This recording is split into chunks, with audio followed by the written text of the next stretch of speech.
Recently, a friend was sharing his self-made Andariel's Chain Lightning build, and that gave me an idea, because I had an Andariel's lying around, and I had a pretty good axial conduit. So I said, you know what, let me try to make my own. And the end result was pretty darn good, but it's not a super hyper-optimized build, and it's also not the best thing out there. If you want the best thing possible, check out the Lightning Spear Sword. And as for a hyper-optimized version, I don't know. If I keep playing it, then I'll definitely optimize it more, and if I move on to something else, well, I guess that's all she wrote. But the only way to find out what's next is by getting subscribed and maybe leaving a like while you're down there if you enjoy the video. For now, let's get into talking a little bit about the build and why I made some of the choices I did, because this was specifically something to farm the Infernal Hordes. Right now, that is the most lucrative content as I'm making this video in Season 5, so that's what I wanted to optimize around. In other words, I'm sure I could make different choices to allow my character to run faster, to speed clear nightmare dungeons. I could focus into single target damage more to clear high versions of a pit, but none of those things really mattered that much, since Infernal Hordes are almost always consistent AoE, and you don't have to move around all that much. Moving a bit to get to the objectives is certainly nice, but ultimately what you need is lots of AoE DPS and to be reasonably tanky so you don't die and use up all your attempts. In that regard, this build has pretty good AoE since Chain Lightning arcs to everything, and is surprisingly tanky, which I guess shouldn't really be much of a surprise since I'm wearing Tyrael's and Axial Conduit. Both of these items have damage reduction, which makes it really easy to be super tanky. Now, my original idea on this build was to make an Andariel Sorc, mostly because I tried leveling up Rogue and got bored at level 19. But surely, Sorc could be just as good at Andariel's as a Rogue. Yeah, no, it's not. It's much harder to scale Andariel's. But as it turns out, Andariel's does have some cool benefits, especially when combined with the Starlight aspect, that do let you play a pretty interesting build. In short, the life gain on hit gives you infinite mana, so you can play a very mana-hungry version of Chain Lightning while still having infinite mana. Chain Lightning itself has pretty good lucky hit, so it's going to be frequently proccing the Andariel's, applying even more damage. So let's get into the build, along with some of the choices that I made. Starting here with the skill tree, and the good old classic 2 ranks into Firebolt. This is so I can use the Firebolt enchantment to apply a burning effect to enemies. Having burning enemies enables a whole lot of things on Sorc, and fortunately, or maybe unfortunately, you have to put 2 points somewhere here anyway in the basic skills to get to your core skills. Speaking of core skills, pretty much just everything into Chain Lightning. Now, for a little bit, I was running Charged Bolts with Destructive Charge Bolt for the 25% damage reduction. I do think that's a perfectly viable option. You can take some points out of Teleport here, run a total of 2 ranks, and do that. But I found that the build was super tanky even without the Destructive Charged Bolts, and I wanted to teleport around for just a little bit more mobility. So that's what I ended up doing. On Chain Lightning itself, best choice here is Greater Chain Lightning. Every time it bounces, it deals 10% increased multiplicative damage up to 30%. You could instead use it for Destructive Chain Lightning to generate crackling energy, but there are other ways to do that in this build, which are just a little bit more efficient. Then Elemental Dominance comes in for a little bit of free damage since you have pretty much infinite mana regeneration provided there are targets around to hit. Coming down here, 1 point into Elemental Attunement, good old slight chance to reset your defensive skill. Glass Cannon, this is a generic damage multiplier, which is why if you want to go really glassy and get a whole lot of damage, you could absolutely use something aside of Tyrael's. More about that in the gearing section. Flame Shield, because who doesn't like having an invulnerability button? Teleport, to not only give yourself a 30% damage reduction consistently, but also a little bit of extra mobility. And Ice Armor, for the really nice reliable barrier, and it has a super short cooldown thanks to Shimmering Ice Armor, because for every 50 mana you spend, you are spending absurd amounts of mana, especially with the attack speed that you get from your Andariel's. Now coming down here, Conjuration Mastery seemed like a reasonable way to continue to scale the DPS, so it's well worth the 3-point investment. On the right side, align the elements, Mana Shield, and Protection for even more defenses. Over here, Ice Blades into Enhanced and Summoned Ice Blades. This way, the Enhanced Ice Blades cooldown reduction ensures 100% uptime on other cooldowns like Unstable Current, the damage reduction from Teleport, Ice Armor, and it means Flame Shield is available whenever it's needed. Next up, Inner Flames into Devouring Blaze. This was a point where I said, I don't know where else to put my points. About half my damage is coming from Chain Lightning, about half is coming from Andariel's. I might as well stick them in here, especially since I did roll Devouring Blaze on my necklace. Honestly, these points could very easily be dropped and put into Destructive Charged Bolts if you wanted both the teleport mobility and also the defensive aspect. But again, the character feels super, super tanky, so I didn't feel like that was necessary. Another option would be to specialize into Lightning Spear with Invoked Lightning Spear, because you do get Lightning Spear procs from Unstable Currents, and that could give you just a little bit more crowd control, which could help stun bosses more efficiently. Speaking of the Crackling Energy, Lucky Hit critical strikes from your shock skills have an 18% chance to form a Crackling Energy. Basically, it's all from Static Discharge, and you get more than enough this way. Then coming down here, fully specialized Unstable Currents, and Electrocution for 18% less damage, but it should be up 100% of the time, even though this build doesn't really stack all that much crit rate. Then last up, Overflowing Energy to ensure all the cooldowns are active all the time, or at least as much of the time as is feasible. Then for enchantments, Firebolt. It's a really good enabler, and it provides a decent amount of damage, plus the Ice Blades enchantment. So free Ice Blades are summoned, which then hit enemies, not only meaning they are vulnerable 100% of the time, but also this helps to reduce the cooldowns of other skills. So, for the combination, Ice Blades felt like the best enchantment to me, but I did go back and forth. Chain Lightning also feels pretty good. It just didn't feel like I needed even more Chain Lightnings bouncing around. Now for Paragon, I'm going to have to warn you right now, this is a self-made board, so not all the points might be 100% optimal.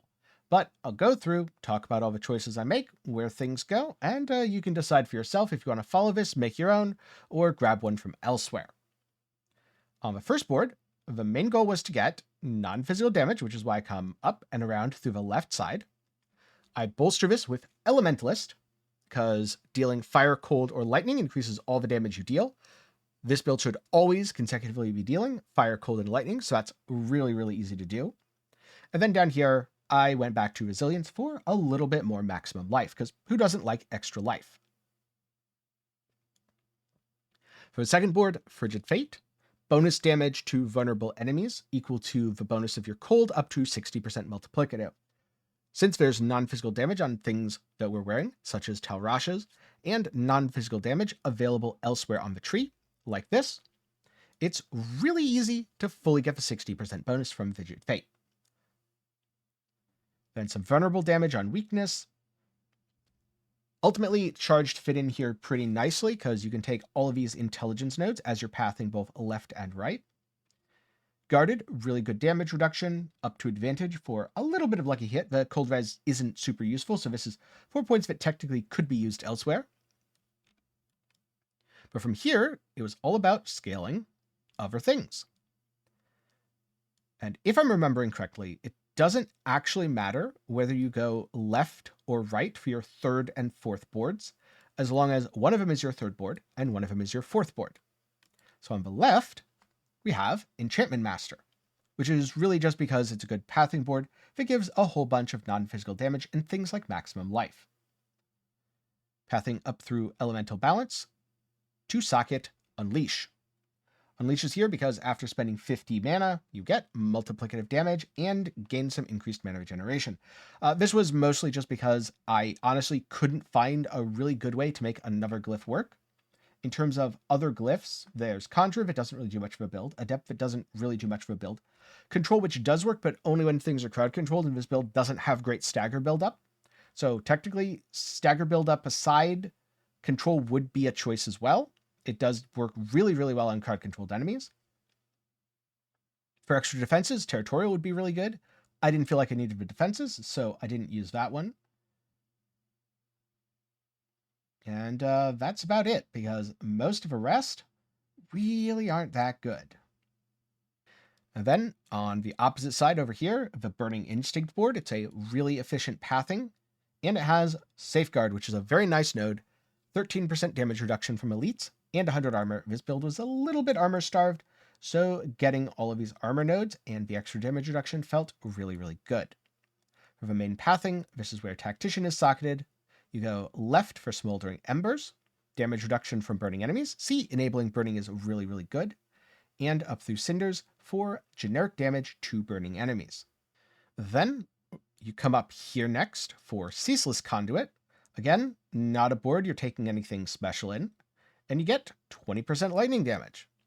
This is really just to get all the pathing, to get the extra dexterity here, because even though only half the damage comes from Chain Lightning, and critical strike chance isn't super high on the build, just opening this up here, it's only about 50%.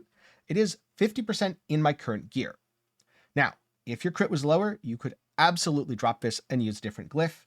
But again, remember, like I said just a minute ago, finding glyphs for this build is a little bit tricky, so you're not going to have too many other high damage options. Then for board 6, you want Static Surge. After spending 100 mana, your next cast makes enemies vulnerable and restores 10% of your mana. The mana restoration is pretty nice, and this especially guarantees vulnerable uptime even if your Ice Blades isn't applying it on a single target. If you find that your mana is completely fine with Ring of Starless Skies, you can probably drop this. If you don't have Ring of Starless Skies, you'll absolutely need this.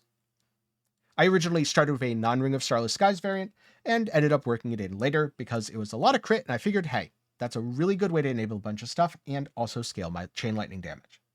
Then of course, Renode, Incapacitate, and the glyph Flame Feeder, which is mostly for the 10% increased direct damage to burning enemies. Then last up, the 7th board is Searing Heat, which is really just a very efficient way to get at least 25 dex to enable Exploit. Dealing damage to a vulnerable enemy increases the damage you deal by up to 10% for 6 seconds. So now let's take a look at the gear, and for a few of these things, I'm going to talk about alternatives.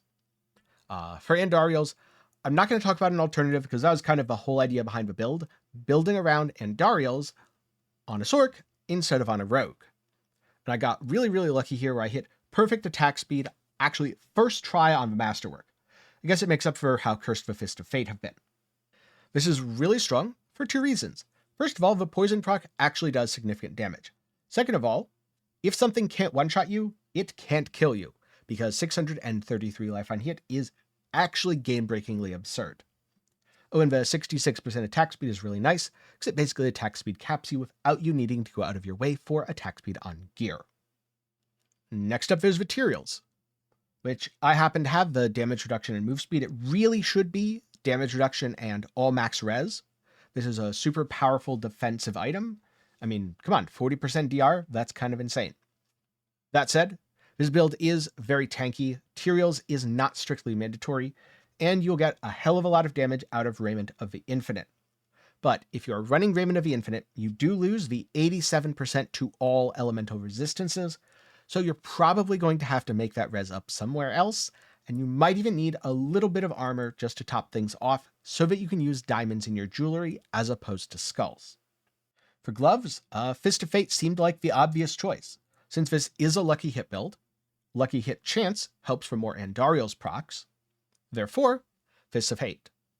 And I happen to have one with 21% attack speed. Now, unfortunately, having that extra attack speed would not be nearly as good as the lucky hit chance, but I have spent, hundreds of millions of gold, thousands of materials, and I just have not hit double or triple lucky hit.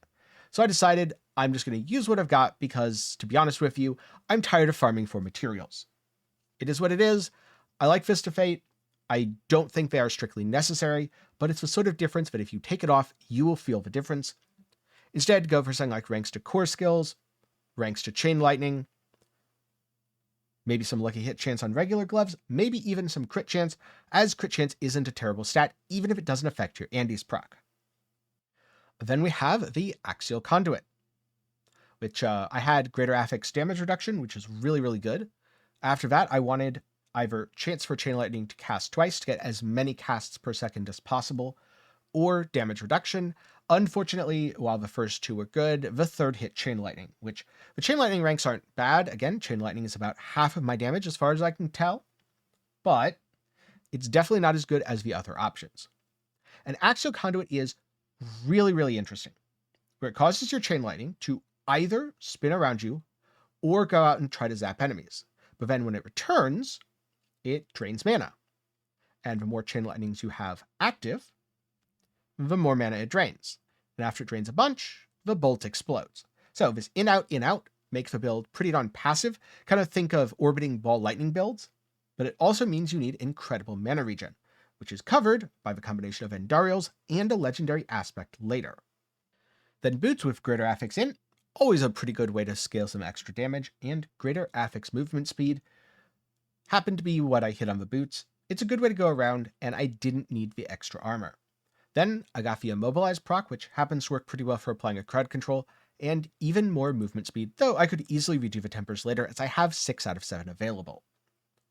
I put on Orange Herald here because I wanted more uptime on unstable currents. Now, if you really want to go heavy into Chain Lightning itself, you could probably do Esus here, but you will sacrifice that unstable currents uptime if you do. And also, if you wanted to go for more of a speed farming setup, it is probably nice to have the movement speed, though I haven't been using it too much because, again, this character has primarily just sat in Infernal Hordes. Now for the weapon, greater affix intelligence, a little bit of max life that's always good, greater affix vulnerable damage crafted on, and chance for Chain Lightning projectiles to cast twice. I really should have double Chain Lightning cast twice, but I hit the Chain Lightning cast twice for vulnerable damage, and then the life, and I said, you know what, again, the build's working pretty well. While I could certainly push it farther, this is good enough, at least for now, at least to go test it and see if I like it. Turns out it's pretty fun. But the reason you'd want the double chance for Chain Lightning projectiles to cast twice is that way, when combined with the Axial Conduit, you can get 100% chance for them to cast twice, which is going to be a significant damage upgrade. And of course, Storm Swell for that massive multiplier that just keeps on multiplying. The reason for vulnerable damage instead of crit damage? Vulnerable damage applies to the Andariels, crit damage only applies to the Chain Lightning. But technically, if you have a really good crit damage weapon, and you don't have a good vulnerable damage weapon, you can use that instead as long as you get a really good rule for Chain Lightning projectiles have a chance to cast twice, and honestly, you really should have 2 bumps from the Masterworking rather than the one that I have right now. Now, for the Amulet, I was just trying to get some sort of generic way to scale the Andariel's damage multiplicatively. The way I did this was Conjuration Mastery and summoning a lot of extra Ice Blades. It's not perfect. In fact, Glass Cannon is honestly probably better. But I don't have a good Glass Cannon necklace, and I'm something like 100 mil gold deep, trying to roll the Devouring Blaze into Glass Cannon, and I haven't hit it yet. So either I'm going to keep farming, keep rolling, and eventually I will hit it, or I'm going to say, you know what, I don't care that much, this is good enough, and keep it as is. I did add the Ice Blades cooldown. This way, there's extra Ice Blades and extra Conjurations active for the Conjuration Mastery. And the Starlight is a very, very, very critical legendary aspect. This is what turns the entire build into a mana battery. So, Chain Lightning, before Starlight stacks up, is 35 mana cost, which is honestly pretty significant. And with Axial Conduit draining mana, based on the number of active Chain Lightnings, that gets even more taxing. But Andariel's gives 633 life on hit. So as long as you have relatively low life, and in fact I could probably drop some of the rubies for something else to make my life even lower, for every 20% of your life that you heal, counting getting life on hit while at full life, you gain 60 of your primary resource. So the faster you attack, the faster you spend mana. But the faster you attack, the more life you heal, and the more life you heal, the more mana you get back, which allows you to keep attacking. This is actually very cool tech, and I'm sure it enables a lot more things rather than just Chain Lightning. I just can't think of another build that is as mana hungry as an Axial Conduit Chain Lightning build. Again, this is the sort of thing that technically doesn't have to be on your necklace. The thing is, when it was on just a ring by itself, I found the mana recovery was a little bit sketchy sometimes, especially if I went a long way without hitting enemies. So I put it on the neck for a bigger bonus. And then I swapped to Ring of Starless Skies, which kind of sort of made having the extra bonus from the neck not super important. And then there's Talrash's, which not only has really good base stats, but for each type of elemental damage you deal, gain 20% increased damage, stacking up to 80%. So an 80% multi that applies to both the Chain Lightning and the Andariels. And yes, you get the full 80% here, because you deal Fire from your Burn, Lightning from your Chain Lightning, Cold from Frost Blades, and Poison from Andariels. 4 stacks, easy 100% uptime. Personally, I would not look for an alternative to a Talrash's Iridescent Loop if you're going to play this build. You can, however, use an alternative to the Ring of Starless Skies. While yes, it's another 50% multiplier that does apply to Andariel's, and because mine happens to be perfectly built out for crit, it's really cool. It's not an irreplaceable item. The build functioned perfectly fine when I was trying it with just the legendary ring.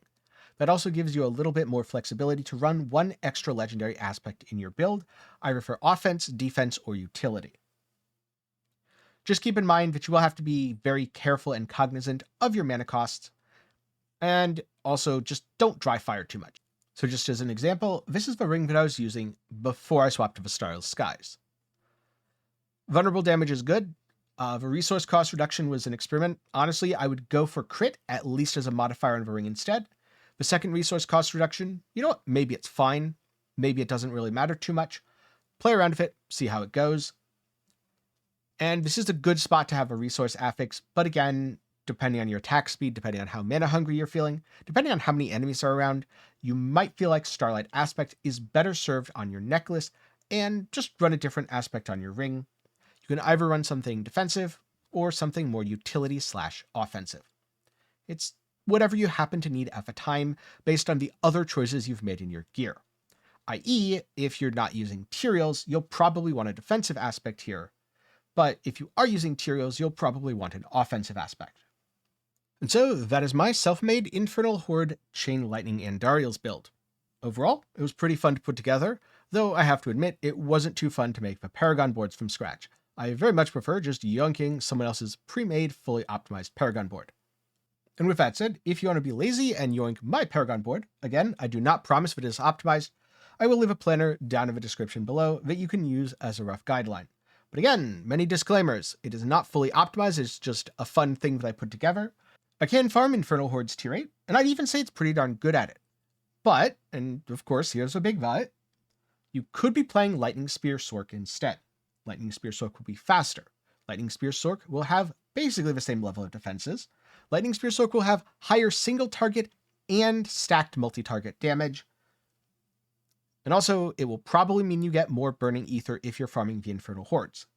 That's the difference between a build that's pretty fun and decent, and one that is disgustingly overpowered. Which is also to say that because I was coming off of Lightning Spear before playing this, it does feel like a little bit of a downgrade, though not as much of one as I was expecting, and it did end up still being a fun experiment. One piece of advice I would give though is pay attention to your health, pay attention to your mana, and pay attention to your attack speed, because it is very easy to resource throttle on this build. Also, if you're running something like Nightmare Dungeons 100, my experience is this isn't the best setup, both because your Andariel's doesn't have enough time to stack on lower health enemies, so instant damage just critting something and one-shotting it is better than stacking up a dot. And second of all, because this build is very mana hungry, and as you are mana hungry, it is very easy to accidentally run yourself out of mana, have all your stuff fall off, and then move on to the next pack to only find out, oh yeah, I wish I had all the mana, and hit your button, only get one Chain Lightning, have to build up mana that way. I especially found farming in Helltide to be quite awkward on this build in comparison to something like Fireball or Lightning Spear. That said, it is still a pretty darn good build. It's fun, and it works really well in Infernal Hordes because they are a target-rich environment, and effectively your resources scale with a number of targets around you. So if there's 10 enemies for your Chain Lightning to bounce to, all of which can heal you based on your Andariels, then I would absolutely recommend playing a setup like this. I also think this is a great choice if you're lazy like me and didn't want to level a rogue, but you kinda sort of wanted the Andariel's rogue feel. And so, with all that said, I hope you enjoyed my little Theorycraft build. I'm curious though, have you tried your hand at theory crafting? And if so, did you have success, mixed results, or did it end in an epic failure? Let me know some of those thoughts down in the comments below. And hey, if it was a spectacular failure, don't worry about it. It happens all the time, especially when you're experimenting. On the other hand, if you're looking for something else to watch, maybe you want an Infernal Horde strategy, well, don't worry, I've got that video. You want to play the best Sork build possible in Season 5? I've got that, it's Lightning Spear. Or you just want to play a fun speed farmer? That'd be Fireball if it's not too gear intensive. Yep, I have that as well. Links to all of those will be up in the card and down below. Of course, before I go, a special thanks to my patrons and channel members for the continued support. For as low as $1 a month, you cannot make videos just like this one possible. Link to support is down below. And a big thanks to everyone who watched to the end of the video. I'm glad you enjoyed this slightly more specialized theory crafted build. And when the Spiritborn comes out, I look forward to theory crafting on that class as well. All of recent buffs to unique items definitely helped to make everything feel a lot more fresh. Previously, builds in D4 had felt kind of stale to me. Now it feels like there's way more possibilities, although I'm sure in a few seasons, unless they add more uniques, it's going to feel a little bit stale again. But hey, I guess if you have your old comfy picks, it's nice knowing those are going to stick around. So, thanks again, I'm glad you enjoyed, and I'll see you in the next one.